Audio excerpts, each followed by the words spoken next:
నీ యొద్ద నిలిచి యెహోవాకు ప్రార్థన చేసిన స్త్రీని నేనే. ఈ బిడ్డను దయచేయమని యెహోవాతో నేను చేసిన మనవిని ఆయన నాకు అనుగ్రహించును. కాబట్టి నేను ఆ బిడ్డను యెహోవాకు ప్రతిష్ఠించుచున్నాను. ప్రార్థన చేశాను, మనవిని యెహోవా యొద్ద పెట్టాను. ఆయన నా మనవి విని దయచేశాడు ఈ బిడ్డను. కాబట్టి నేను యెహోవాకు ప్రతిష్ఠిస్తున్నాను.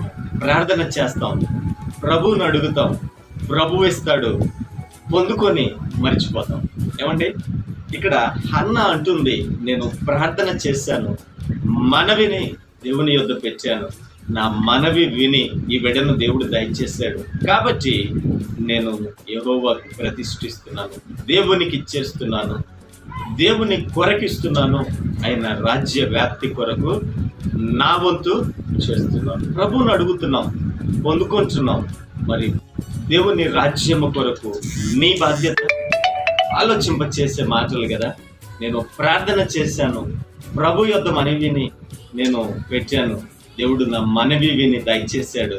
కాబట్టి దేవునికి ఇస్తున్నాను, దేవుని పని కొరకు ఇస్తున్నాను, ఆయన రాజ్య వ్యాప్తిలో వాడబడాలని ఆశపడుతున్నాను. ఇటు తాత్పర్యము కలిగి మనం నడుచుకునే వారిగా ఉంటున్నామా?